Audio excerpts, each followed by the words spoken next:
Fala minhas amigas, fala meus amigos, tudo jóia? Eu sou Saulo Novaes, um curioso, e sejam todas bem-vindas, sejam todos bem-vindos ao meu, ao seu, ao nosso Papo no Auge, um programa focado na troca de ideias, sem censuras, sem preconceitos, gerando para você conteúdo muito inteligente, por essas ondas sonoras.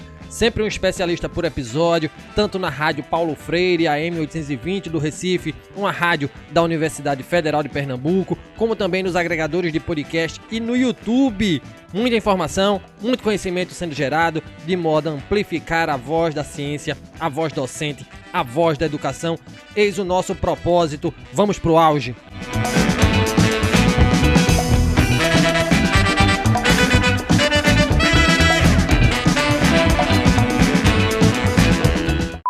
Não há dúvida de que a procura pela inovação e um saudável sentimento de constante insegurança quanto às mais diversas escolhas pedagógicas fazem com que a escola e a educação como um todo possam estar sempre em busca de mudanças que qualifiquem os processos de ensino e aprendizagem. Nesse sentido, as tecnologias digitais de informação e de comunicação auxiliam em demasia. Porém, em nome de inovações pedagógicas, questiona-se igualmente a marcha patente rumo à uberização da educação, que coloca o professor no centro de um debate sobre ensino híbrido, inteligência artificial na educação, submissão a plataformas digitais e aumento de carga horária de trabalho, debate este intensificado com a pandemia do coronavírus. Tudo isso, segundo especialistas, enseja condições laborais precarizadas, pejotizadas, individualizadas e invisibilizadas, o que aumenta a informalidade e a terceirização do ofício docente. Temas, de fato, muito relevantes e que merecem mais debate. Para fazê-lo e para trocar uma ideia com a gente sobre o trabalho do professor em tempos de instrumentalização tecnológica, sobre os discursos em favor de inovações educacionais e de maior empreendedorismo docente, convidamos a este Papo no Auge a professora doutora Amanda Moreira, da Universidade Estadual do Rio de Janeiro. A professora Amanda é doutora em Educação pela Universidade Federal do Rio de Janeiro, pesquisadora do Coletivo de Estudos em Marxismo e Educação, parecerista de diversos periódicos na área da educação e autora de livros Tempo e Docência, Dilemas, Valores e Usos na Realidade Educacional, de 2017, Formas e Tendências de Precarização do Trabalho Docente, o Precariado Professoral e o Professorado Estável Formal nas Redes Públicas Brasileiras, em 2020, e Trabalho Docente sob a lógica privatista empresarial, a busca pela força de trabalho a serviço de um projeto hegemônico, de 2021. Um currículo de grande peso, e seja bem-vinda, professora Amanda, satisfação imensa receber você aqui em nosso espaço de aprendizagem. Acompanho o seu trabalho nas mídias sociais e sou um entusiasta dele, admiro a forma como você se comunica com a sua audiência. Para começo de conversa, professora, como é que começa a sua trajetória na educação? Eu sei que você é formada em Educação Física, né? Por que ser professora? Por que ser pesquisadora? E mais uma vez, bem-vinda ao Papo no Auge. Obrigada, Saulo. Bom, primeiro, também agradecer, né, aqui agora formalmente o convite. É um prazer enorme estar aqui com você, compartilhando esse espaço. Parabenizar também por essa iniciativa, né, tão interessante aqui do podcast, do Papo no Auge, que tem essa função de levar debates importantes, né, para a sociedade de forma geral. Então, eu espero contribuir um pouquinho aqui, de alguma forma, para as reflexões, né, da sua audiência, né, das pessoas que vão assistir depois os episódios, enfim, sobre os problemas que atingem a educação pública brasileira, né? São temas muito importantes a gente debater. Então, eu vou trazer um pouquinho do que eu venho discutindo também, né, nas pesquisas, vivenciando também como professora, né, seja no chão da escola, seja como professora no chão da escola, seja como pesquisadora, né, do trabalho docente, pesquisadora da educação. Respondendo essa pergunta, é interessante até fazer uma regressão, né? Porque esse ano eu faço 12 anos como pesquisadora e como professora, né? Foi uma trajetória que começou em paralelo. Ao mesmo tempo que comecei a minha trajetória docente, eu comecei também a pesquisar os problemas da educação, porque partiu muito da minha realidade cotidiana ali, né? Então, por que ser professora e por que ser pesquisadora? Acho que eu responderia nessa linha, né? Porque a trajetória docente me levou a pesquisar o trabalho docente, né? Buscar entender o que estava atingindo ali os professores que atuavam junto comigo nas escolas, né? As reclamações, as angústias e os problemas que atingem e afligem a categoria. Então, assim, eu desde a graduação, né, como você falou, eu venho da educação física, minha primeira graduação é em educação física, hoje eu faço pedagogia também, e durante a educação física eu também cursei história, então eu tenho né, não cheguei a me formar em história, mas eu fiz disciplinas, e fiz pesquisa na área de história na época da graduação, então pesquisei ali o movimento operário na América Latina. Na graduação em educação física eu também fiz pesquisa na área, né? Fui ligada a projetos de extensão e tudo mais, então tive uma ligação com a pesquisa desde o início, né, da minha trajetória. E, além disso, atuei no movimento estudantil também, né, da educação física, da educação de uma forma geral, o que trouxe também uma bagagem bem interessante aí para refletir sobre as condições da educação, né, sobre as condições da classe trabalhadora de conjunto, né, ainda como estudante, mas futura trabalhadora. Então, depois de formada, né, e passando ali pelo momento de empregos precários e tudo mais, né, fora da educação ainda, eu cheguei na educação em 2010, né, então, assim, como professora, de fato, cheguei à educação em 2010, foi quando eu fiz um concurso para a rede estadual de ensino daqui do Rio de Janeiro, e fui, né, trabalhar como professora em uma escola da rede estadual, e ali começa a minha inquietação com a precarização do trabalho, né. Primeiro porque eu fiz o concurso para uma região que eu morava na época, que era a região da Zona Oeste do Rio de Janeiro, e fui convocada para atuar numa região totalmente distante dessa que eu morava, né. Então, aquilo já implicava numa precarização do tempo, no deslocamento muito grande entre as escolas. Comecei a atuar em uma escola e aí no segundo ano de atuação, perdi a minha alocação naquela escola, porque fecharam turmas, enfim, né, um processo de otimização existente na rede estadual, de enxugamento, né, de custos, de gastos, enfim, que o governo vem fazendo na rede. Isso fez com que eu perdesse a minha lotação, e aí no ano seguinte, no meu segundo ano como professora, eu fiquei em 3 escolas diferentes, né, combinando com o meu processo de deslocamento já tão longo que eu tinha que fazer da minha residência até as escolas, eu gastava uma média de 100 quilômetros de deslocamento no mesmo dia para chegar, sair de casa e trabalhar nas 3 escolas.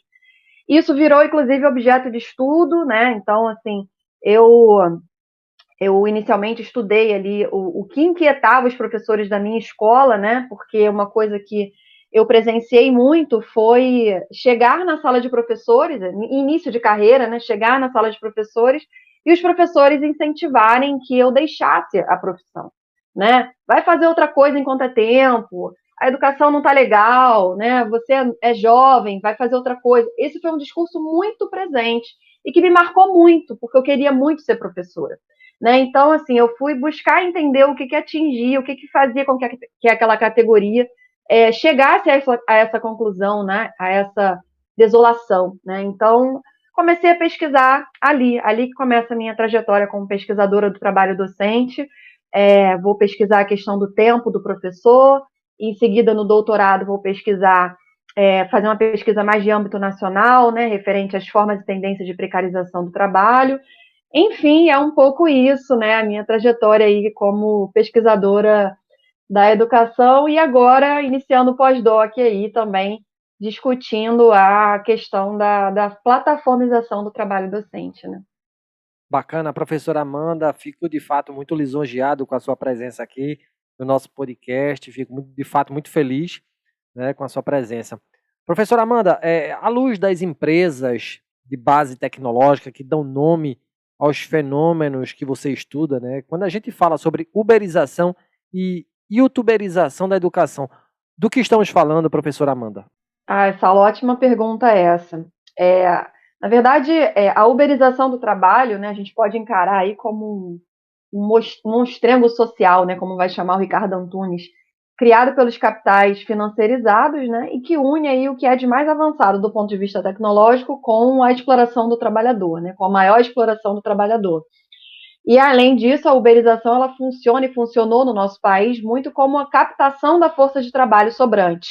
Né? Então, a gente está diante de um desemprego em altos índices, né, há bastante tempo já, e a uberização, a gente utiliza esse termo, né, para caracterizar, principalmente a partir da empresa Uber, que chega em 2015 aqui no Brasil, né, que, enfim, atinge o globo como um todo, mas que no Brasil chega mais ou menos em 2015, e que vai se espraiar para outras diversas empresas do ramo que a gente vai chamar de uberização do trabalho, né? Então, essa transformação no mundo do trabalho recente, né, que ocorre a partir dessa última década, agora do século XXI, ela implica, né, em diversas formas diferenciadas de precarização, ainda mais intensas aquelas que os trabalhadores estavam submetidos antes, né, porque implica ali no custeio da força, dos instrumentos de trabalho, né, no maior tempo de trabalho, enfim, nenhuma garantia, nenhum direito, né, e tudo mais. Embora tenha também as suas contradições dentro desse movimento, né, inclusive recentemente a gente viu aí a fundação de um sindicato dos trabalhadores da Amazon, né, o que é aí uma coisa bem interessante para a gente analisar, que tem coisa acontecendo dentro disso também. Mas, enfim, respondendo a sua pergunta, né, trazendo esse contexto, esse debate para a educação, é importante a gente entender que a educação ela vai sempre acompanhar todas as mudanças no cenário do mundo do trabalho. Né? O trabalho e a educação é uma relação. Os processos educacionais, os processos societais, vamos dizer assim, as mudanças laborais, eles estão intimamente interligados. Né? Então, é preciso formar a classe trabalhadora para atuar no mundo do trabalho em constante transformação. Né? Então, hoje, quando a gente fala, por exemplo, em uberização do trabalho, ou quando a gente fala em pejotização, a terceirização já está até um pouco demodê, né? Terceirização é uma coisa que vem da década de 90, que ainda é muito presente, mas hoje a gente tem formas ainda mais precárias que a terceirização. Então, quando a gente fala nessas formas de trabalho, quando a gente fala em Revolução 4.0, Revolução Informacional Digital, nova configuração do mundo do trabalho no século XXI, né? A gente tem que entender que tudo isso, todas essas transformações, elas vão chegar à educação. Elas vão chegar à educação privada e à educação pública. Né? A educação ela não vai estar apartada dessa metamorfose no mundo do trabalho.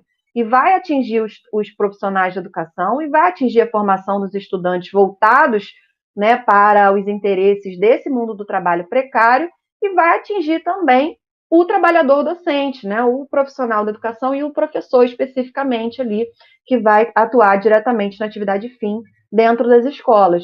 Então, quando a gente fala em uberização do trabalho, né, a gente está falando aí numa nova forma de controle, de gerenciamento do trabalho, né, de organização do trabalho, né, que vai atingir os trabalhadores, a classe trabalhadora de conjunto, incluindo os professores, de forma objetiva e subjetiva. Né, vai gerar uma precarização tanto objetiva em relação à maior jornada, instrumentos de trabalho pagos pelo próprio trabalhador, enfim, e também uma precarização subjetiva, né, de controle da subjetividade desse trabalhador, né, de tentativa de captura da subjetividade desse trabalhador, no sentido desse trabalhador se ver como um empreendedor de si mesmo.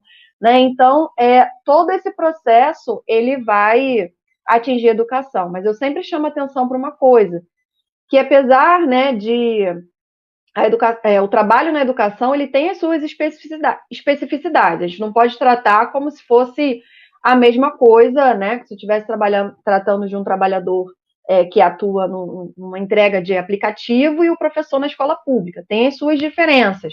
Assim como quando a gente fala de um trabalhador da fábrica e a gente faz as mesmas análises parecidas para o processo educacional, a gente tem que fazer as mediações disso. Embora tenham semelhanças, a gente também tem que abordar as diferenças, né? A gente está falando de um trabalho improdutivo, um trabalho imaterial, que não produz a mais-valia diretamente, né? Para ficar aí nos termos marxistas. Então, embora haja essas especificidades do trabalho docente, uma coisa que eu sempre faço questão de frisar é que, embora haja essa especificidade, o trabalho docente ele não está apartado dessas transformações no mundo do trabalho. Então, tudo isso que a gente tem falado, né, essas alterações do mundo do trabalho, uberização, pejotização, terceirização, de uma forma muito particular, vai atingir também a educação pública.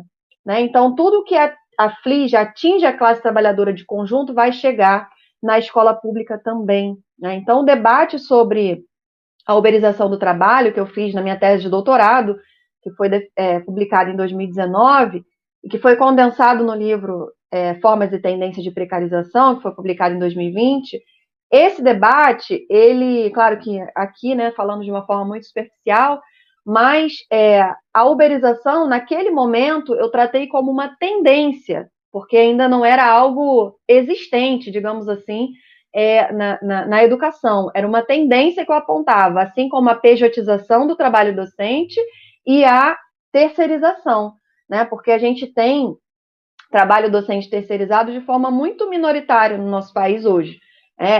Não é uma forma de contratação existente de forma ampla, embora a gente tenha uma lei da terceirização, né, que ampliou a terceirização para atividades fim, podendo chegar aí facilmente aos docentes.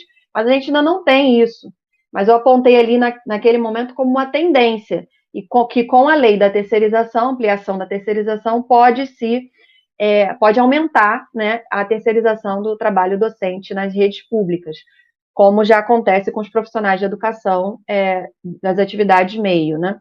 A pejotização do trabalho, que é uma outra tendência que eu apontei também lá na tese, né, que é a questão de o professor ser contratado como pessoa jurídica, que já é algo comum na rede privada, mas que também na rede pública houve tentativas disso ser feito, né? Lá em 2017 a gente teve uma prefeitura, a prefeitura de Angelina, em Santa Catarina, inclusive, né? Você que é de Santa Catarina, essa prefeitura ela tentou contratar professor por meio de leilão invertido, né? Então havia ali no edital um valor estipulado para o salário e o docente que oferecesse o menor valor, o salário menor, seria o docente contratado. E para isso ele teria que constituir pessoa jurídica, né? Então ele seria contratado como um PJ.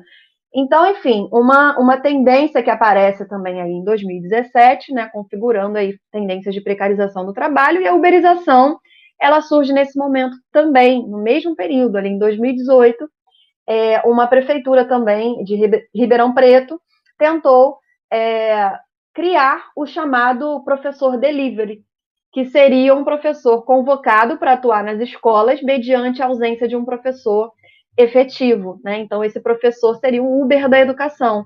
Ele teria 30 minutos para aceitar a proposta de trabalho no aplicativo e teria 1 hora para se deslocar até a escola para dar aquela aula e cobrir aquele tempo vago daquele professor que se ausentou naquele dia. Enfim, né, essas tendências que pairam, que estão aí, e que com a pandemia a gente viu que algumas delas foram confirmadas, digamos assim, né, a uberização do trabalho é uma realidade hoje, né? A pandemia ela trouxe isso porque ela uberizou de fato o trabalho docente, né? Trouxe o trabalho para dentro das casas dos professores, esses professores tiveram que se adaptar àquela nova realidade, tiveram que custear os seus instrumentos de trabalho, né? Foram monitorados, que é uma característica muito forte da uberização do trabalho, né? Um controle do trabalho muito forte, que advém aí do trabalho remoto, né? Esse controle ele é muito mais colocado de forma muito mais explícita, né?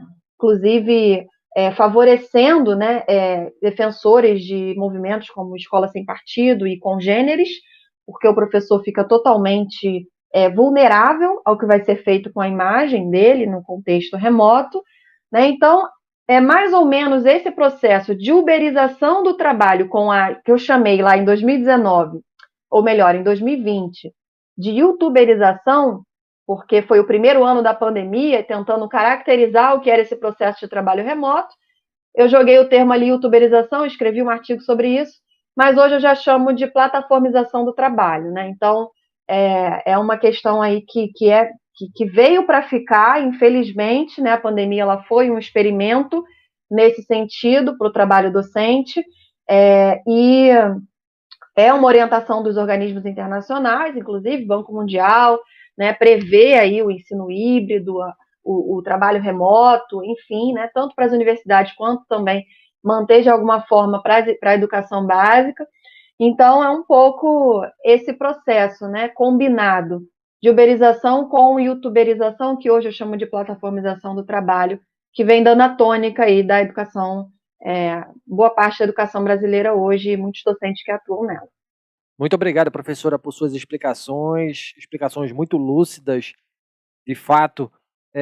Prosseguindo agora com a nossa conversa, né? No final de 2020, uma pesquisa realizada pelo Sindicato dos Professores do Estado do Rio, a partir de uma demanda dos professores da UERJ, da Universidade Estadual do Rio de Janeiro, entidade da qual você faz parte, visou entender o processo de transformação ao qual o trabalho docente foi submetido em 2020 em razão da pandemia do novo coronavírus, de suspensão das aulas presenciais e de implantação de ensino remoto. A que conclusões chegou essa pesquisa coordenada por você, professora Amanda? Como estavam a cabeça, as emoções, o desempenho e as relações de trabalho dos professores nestes tempos?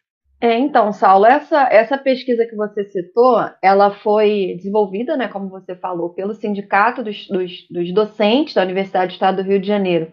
E naquele momento, lá em 2020, 2021, eu fazia parte da diretoria do sindicato, né, então essa pesquisa ela foi coordenada por mim e por uma equipe do sindicato e por uma comissão também de professores da universidade, né, que fizeram parte dessa elaboração, dessa pesquisa e dessa análise desses dados, né.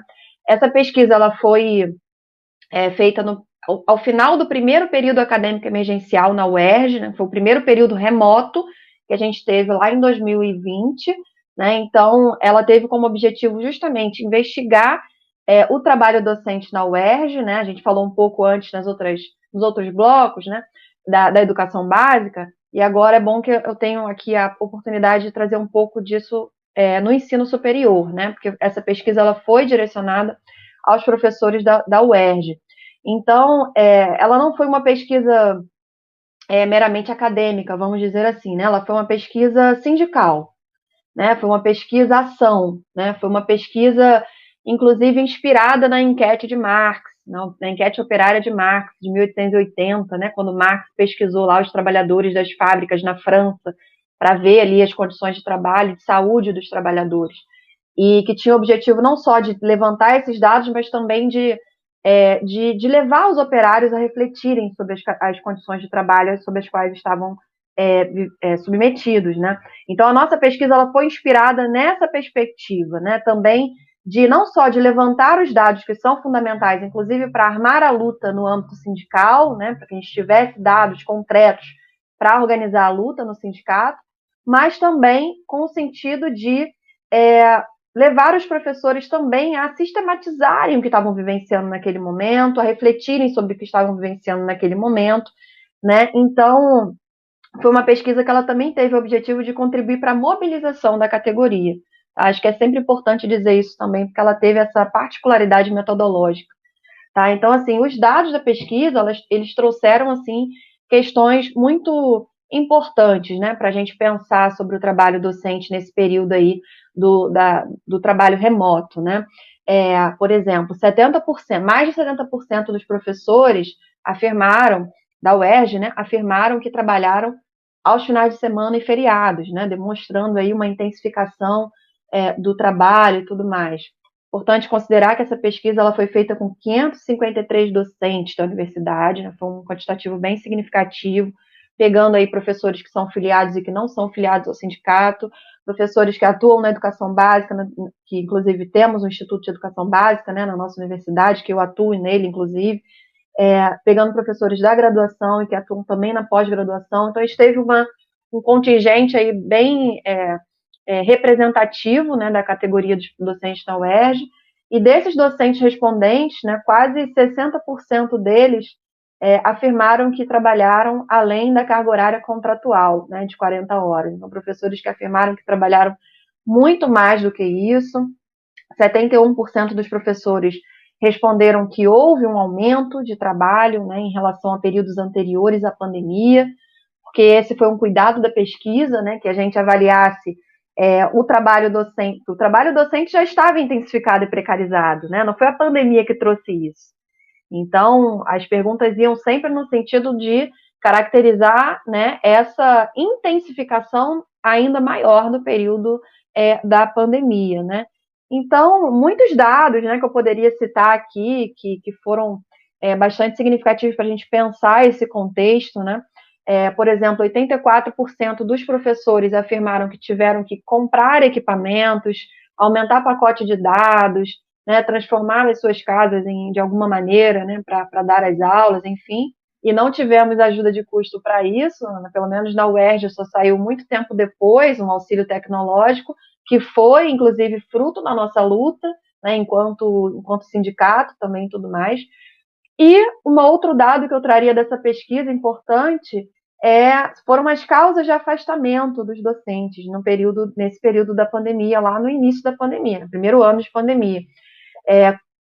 46% dos professores se afastaram, né, pediram afastamento formalmente, né, por Covid, e 29% pediram afastamento por ansiedade e 21% por estresse e depressão. Então, assim, a gente vê que o número também é altíssimo, né, de professores pedindo afastamento por conta de doenças psíquicas, né, que é uma questão que atinge a categoria, essa questão do adoecimento docente, ela atinge a categoria docente hoje como uma endemia, né? Assim, ela atinge a categoria de uma forma muito ampla mesmo, tanto a educação básica quanto superior.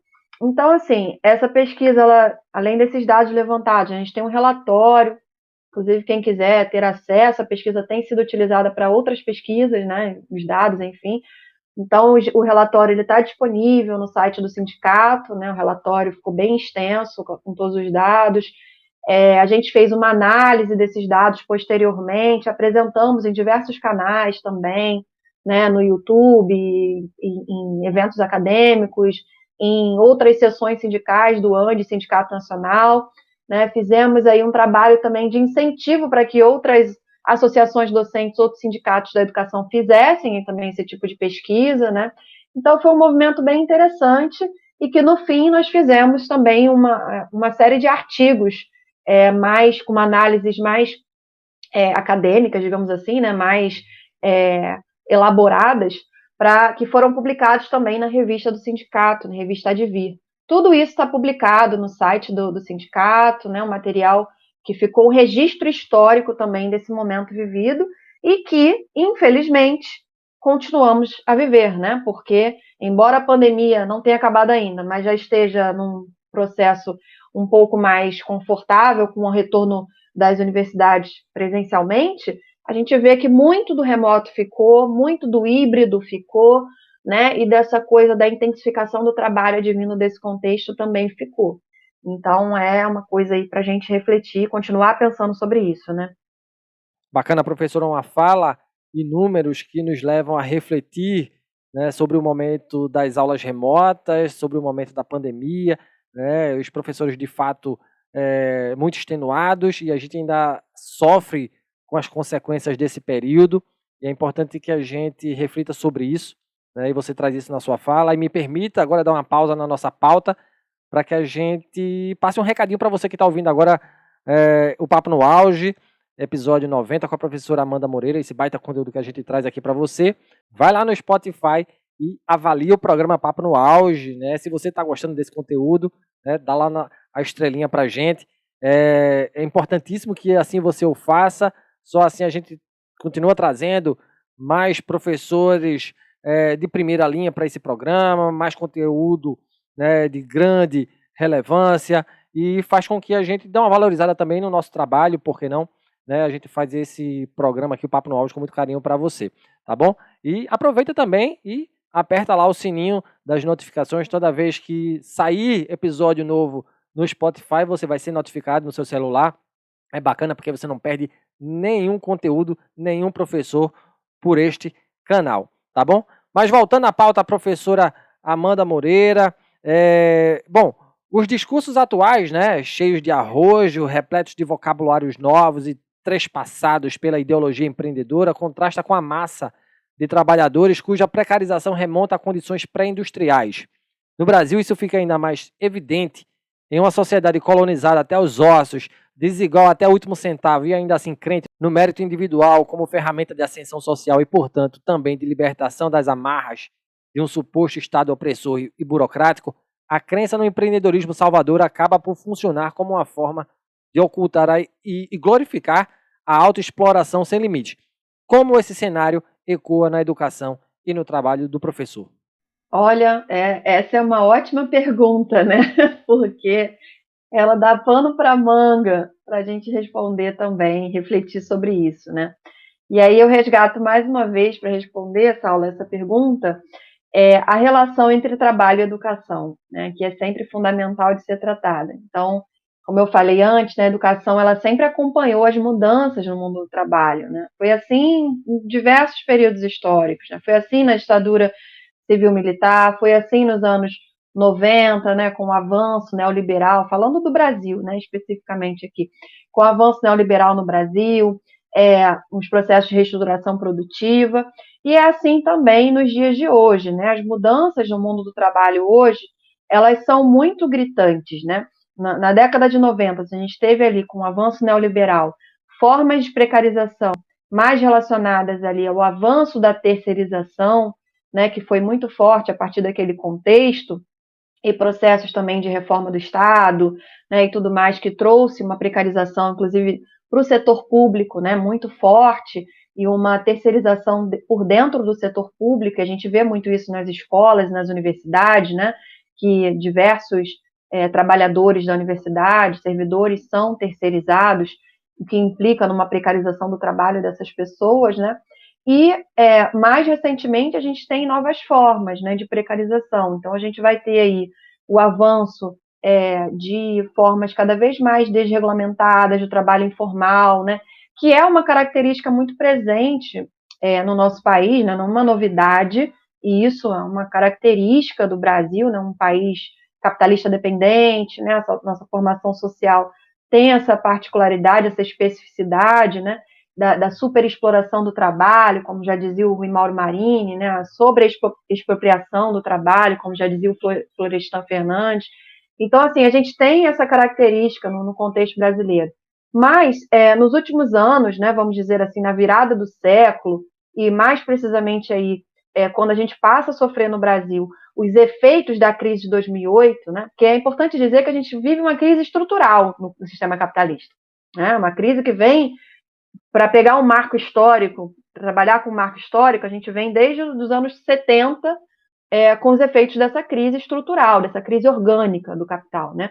Mas aqui no Brasil a gente tem os efeitos muito fortes, né, da crise de 2008, que vai aprofundar, né, a precarização do trabalho, que vai aprofundar essa crise estrutural do trabalho, né, como já diz o Mesaros também, que é uma crise estrutural do trabalho.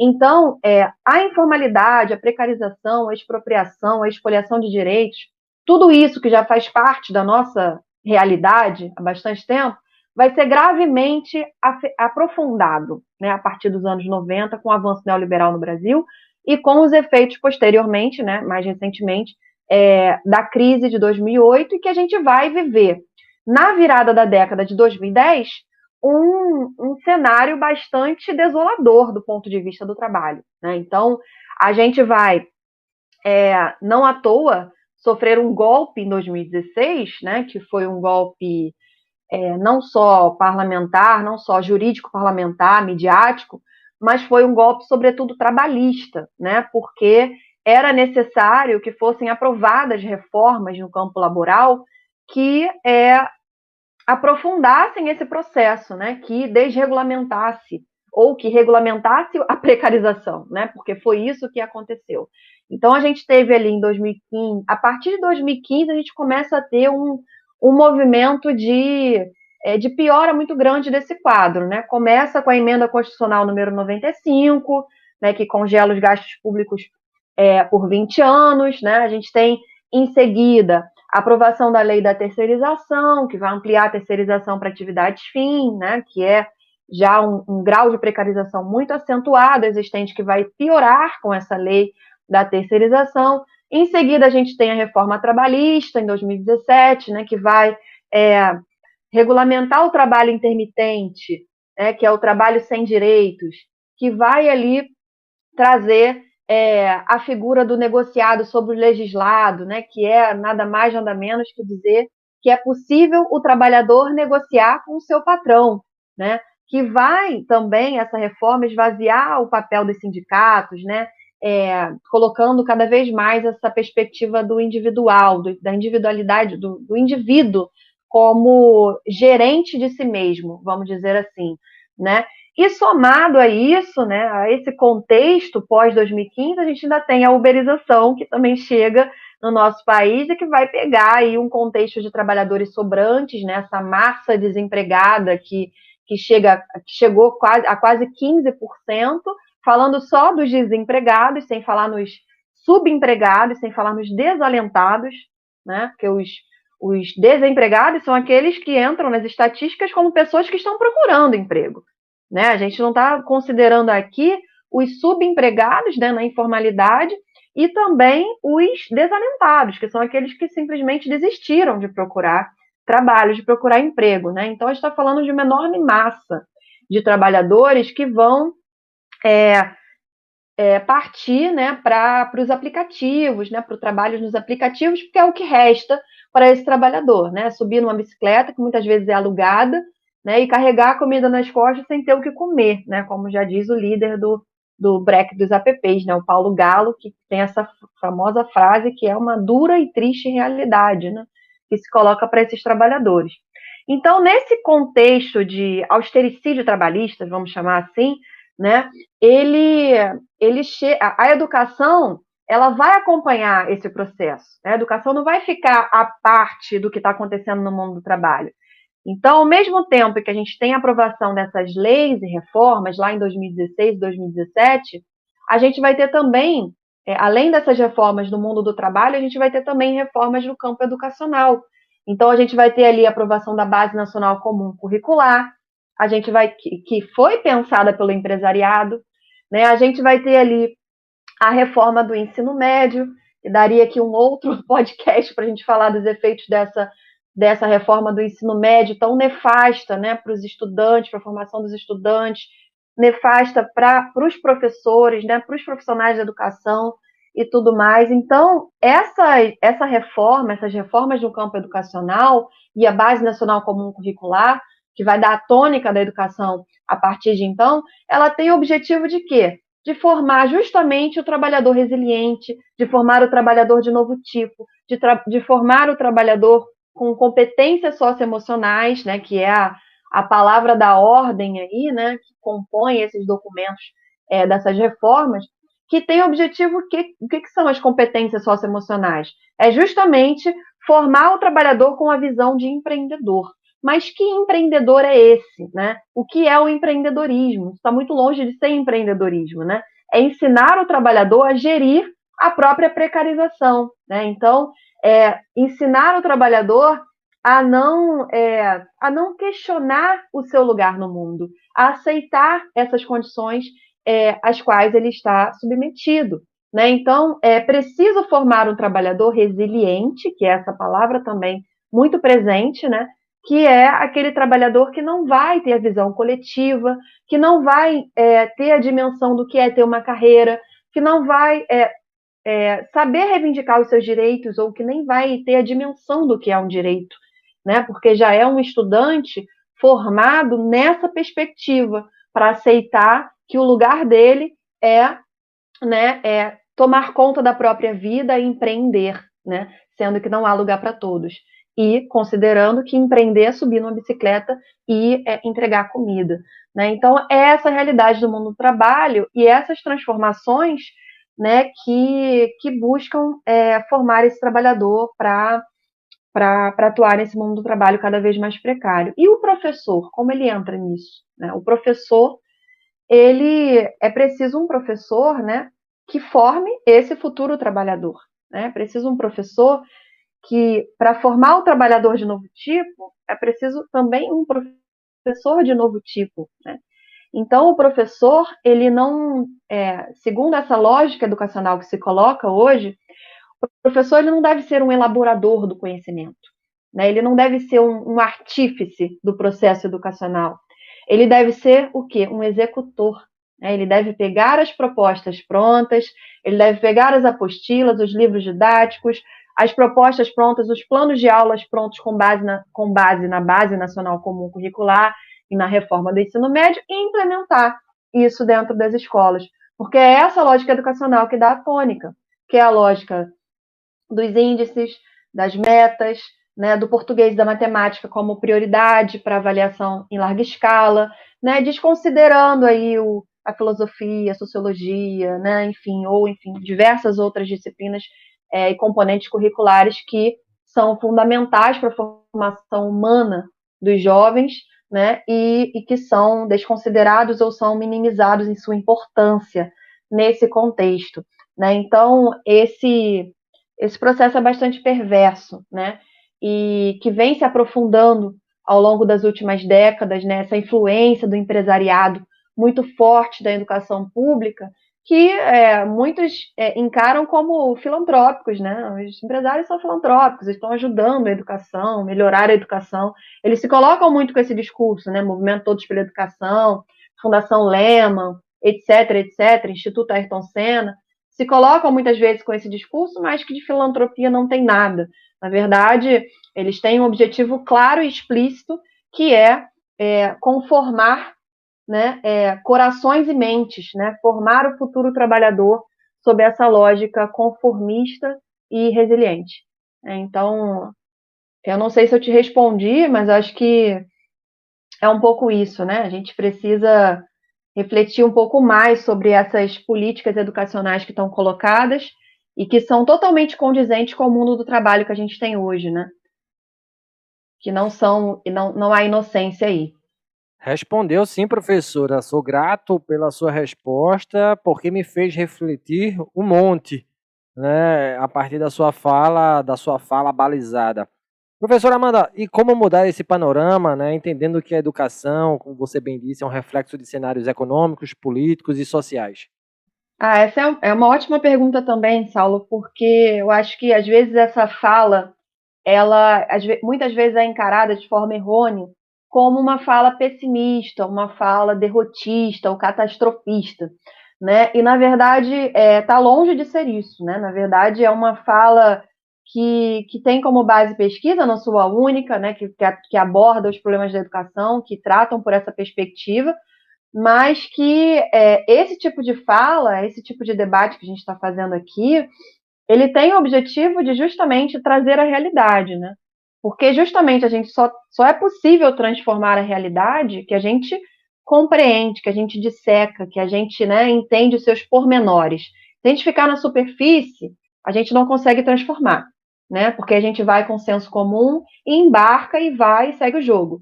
Mas a gente consegue, né, fazer essa interpretação crítica dos processos, né?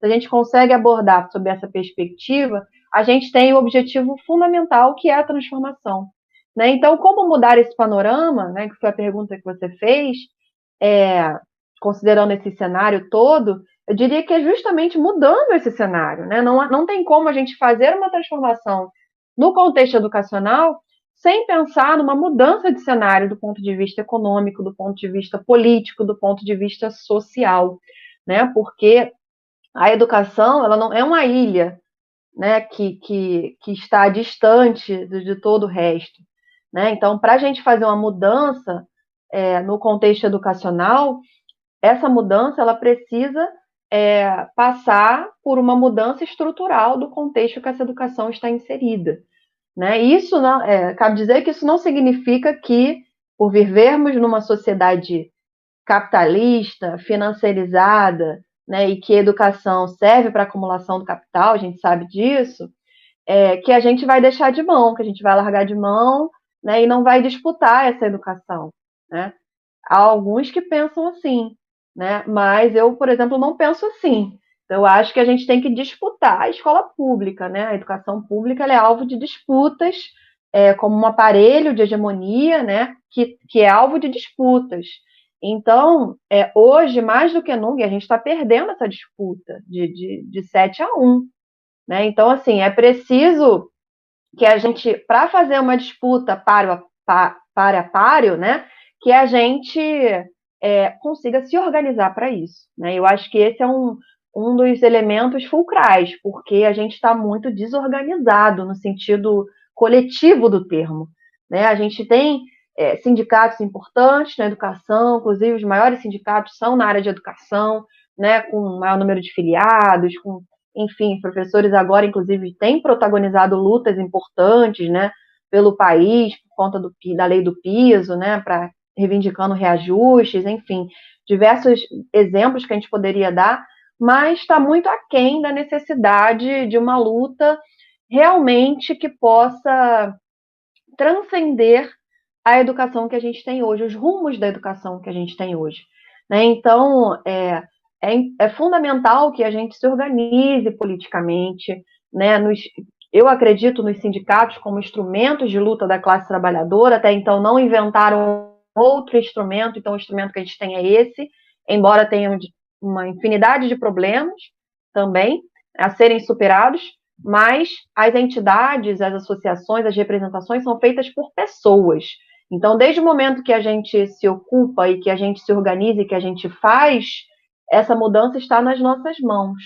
Né? Então, é muito importante que a gente se organize para disputar os rumos econômicos, econômico-corporativos da educação, que é o que? A busca por melhores salários, condições de trabalho, que é o que hoje é um dos maiores problemas da educação pública, né, no que se refere ao trabalho docente, mal remunerado, desvalorizado.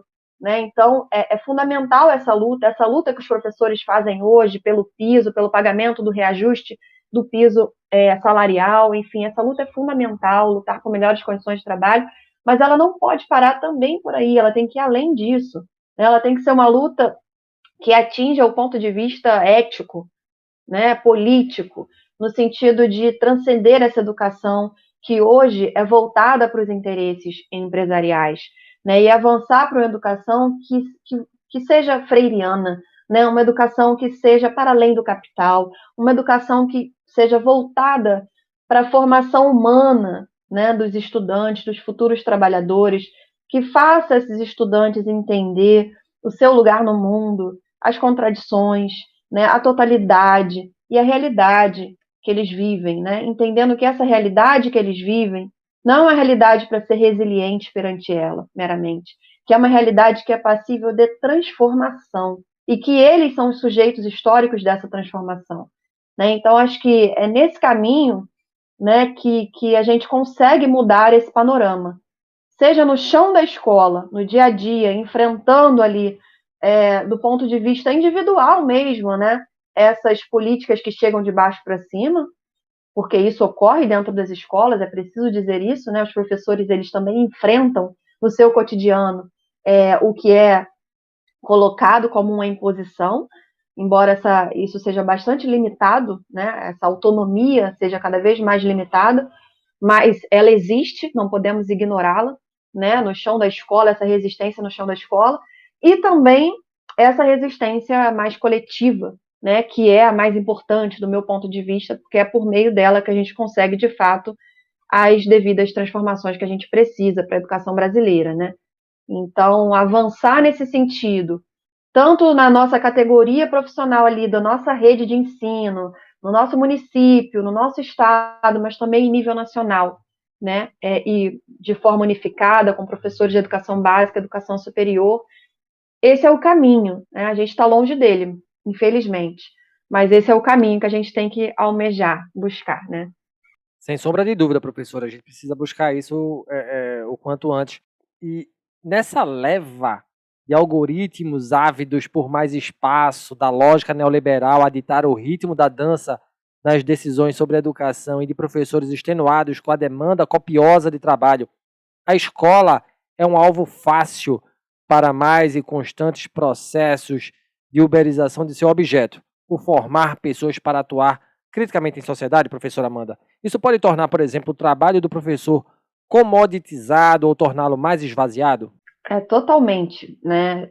Esse é o projeto, na verdade, né? Esvaziar de sentido o trabalho do professor, o trabalho docente, né? Tornar o professor um executor e não o elaborador do conhecimento, retirar a autonomia pedagógica dos professores, oferecer cada vez mais aos professores de bandeja, né?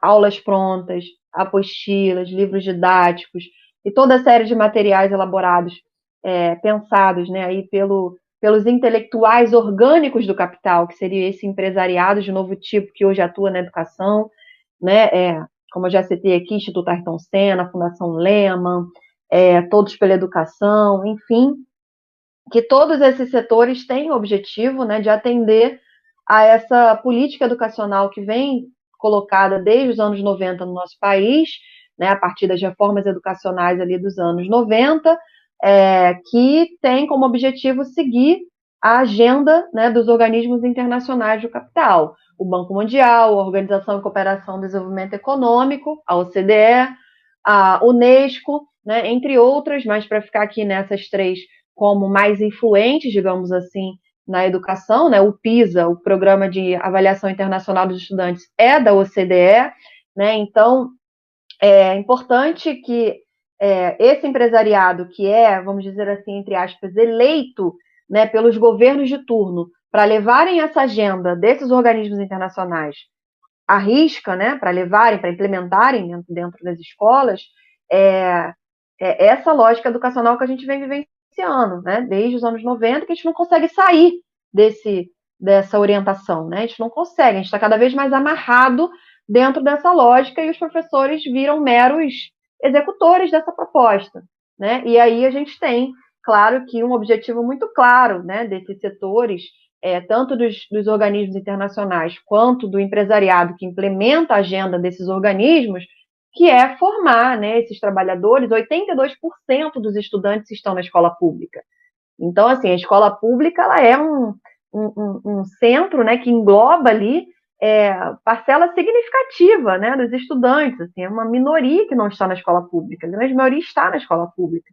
Então, é um interesse muito grande de formar, né, corações e mentes, digamos assim, de acordo com o ideal de mundo, né, porque é nesse sentido que o capitalismo funciona, né. Então, a escola dentro do sistema capitalista ela tem uma função muito clara e hoje a gente tem esses atores levando a cabo esse projeto, né. Então, esse cenário, né, de retirada da autonomia pedagógica dos professores, ele precisa ser entendido nesse contexto, que não é novidade, que é agravado atualmente, claro, com a pandemia, com a plataformização do trabalho, mas que ele vem de antes, né, e que ele vem se aprofundando, e que a gente não consegue se organizar para sair disso. Isso é muito sério, isso é muito grave, né? Mas, ao mesmo tempo, né, embora isso não é só um problema dos professores, não é só um problema da educação, essa falta de organização, né? A classe trabalhadora de conjunto está vivendo isso, né? A gente está com uma dificuldade de enfrentar até mesmo a luta defensiva, né? Que é não perder direitos.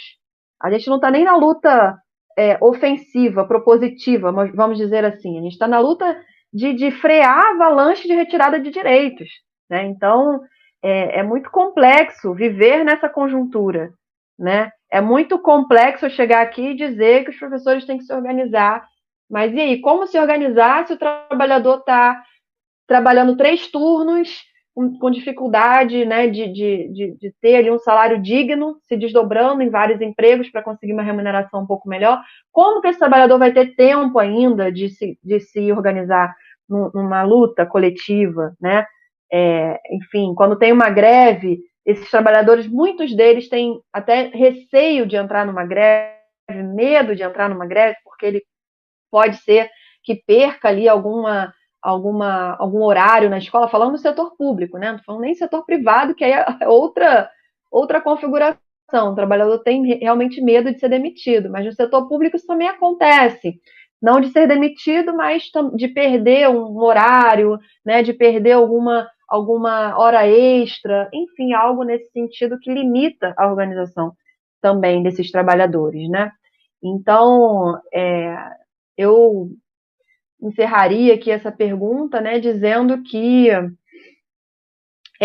não é um cenário fácil, não é um cenário tranquilo. Inclusive, eu venho agora de um congresso sindical, né, do ANDE, do Sindicato Nacional, porque eu acredito nessa forma de luta, né, acho que é fundamental que a gente se organize politicamente, sindicalmente, né, para que a gente consiga, ao menos, enfrentar, né, porque a gente está num contexto muito difícil e que não temos perspectivas de melhoras. Claro que, tirando esse governo no próximo ano, algumas coisas podem melhorar, né? Mas não quero nem trabalhar com a perspectiva disso continuar, porque a educação pública sofreu. A gente não entrou aqui nesse debate, mas durante o governo de Jair Bolsonaro, a educação pública sofreu um dos ataques maiores da sua história, né? Então, Eu acho que um dos desafios que a gente tem hoje é enfrentar esse contexto perverso de neofascismo, de obscurantismo, de perseguição à educação, à ciência, à cultura, né, que a gente vive hoje. E chegamos ao fim do Papo no Auge de hoje, conosco a professora doutora Amanda Moreira, da Universidade Estadual do Rio de Janeiro, que falou sobre os fenômenos da uberização e da youtuberização do trabalho docente, um tema muito interessante que merece a nossa atenção, caro ouvinte. A professora Amanda, meu muito obrigado, gratidão pela partilha, por comungar com a gente em sua veia crítica, combativa e intelectual. Você é necessária nesse mundo caótico, professora Amanda. Muito obrigada. Agradeço também, foi um prazer estar aqui com você, partilhar esse espaço.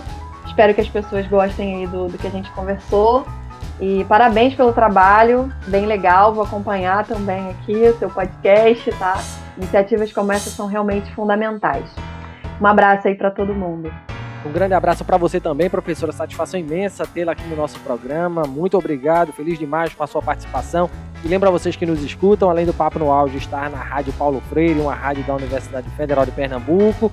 Estamos também nos agregadores de podcast, no YouTube. E dentro de alguns dias também estaremos na rádio da UFSCar, né, a Universidade Federal de São Carlos, interior de São Paulo. Portanto, nos acompanhem, nos sigam, compartilhem nossos áudios, afinal o conhecimento precisa e deve ser propagado. Podem mandar também suas mensagens de voz para o Instagram do Papo no Auge, @Papo no Auge.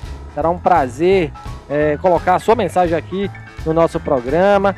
Um grande abraço a todas e a todos e até o próximo episódio. Lembrando de avaliar o programa Papo no Auge no Spotify, dar lá as estrelinhas para o nosso programa, né? Vamos valorizar o trabalho desse camarada que vos fala, tá bom? Um grande abraço, até o próximo episódio, valeu!